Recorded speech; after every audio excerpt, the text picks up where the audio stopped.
Land they stole full of diamonds and gold. The whites united and decided to create South Africa as a democratic state, but soon they denied blacks voting rights. So the whole government was controlled by whites. The House and the Senate and all of the courts were white, so the black people got no support. And plus the police would arrest and beat any peaceful protesters in the street. They divided everybody into 4 different races and moved them by force into separate places. So if you were Indian, black, or brown, you had no business in the white town. They had segregation of transportation, buses, bus stops, trains, and train stations, separate ambulance, different doctor and nurse, and the black hospitals were always worse. Restaurants, hotels, and the public parks might be off limits. If your skin was dark, it was a crime, and you could get more than a fine if you crossed the line of that white's only sign.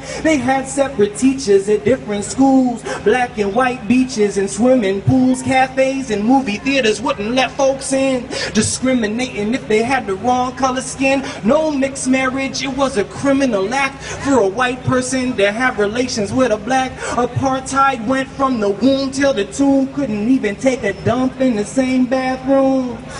So people say Israel's an apartheid state, but I can't relate to that baseless hate. It's not really fair to try and compare a racist regime with the war on terror. Using common sense against violence, Israel had to build up the border fence. And if you think that's apartheid, it's because you don't know what apartheid really was. In Israel, apartheid is not the case, because regardless of gender, religion, and race, all Israeli citizens, black, brown, and white, have equal social and political rights. So the Arab Israeli population, which makes up 20% of the nation, might be a minority, but at least they can vote, unlike the rest of the Middle East. Look at the whole region. You'll see only Israel is truly a democracy, where every citizen's right to vote is protected, and Arab officials often get elected. That's an important point, let me stress it. There's a dozen Arabs with seats in the Knesset, plus an Arab judge on the Supreme Court, so they don't fall short on government support. And everyone has access to the same schools, the same beaches, and the same swimming pools, the same resorts and hotel guest rooms, same public parks and public restrooms, the same cinemas, restaurants, cafes, same trains, buses, taxis, and highways, same doctors and nurses. All deliveries of babies are done in the same facilities.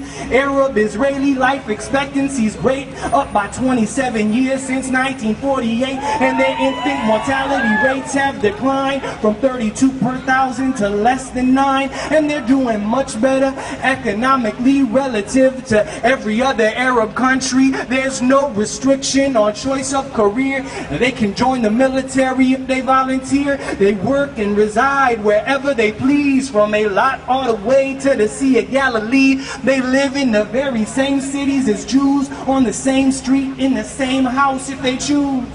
So people say Israel's an apartheid state, but I can't relate to that baseless hate. It's not really fair to try and compare a racist regime with the war on terror. Using common sense against violence, Israel had to build up the border fence. And if you think that's apartheid, it's because you don't know what apartheid really was.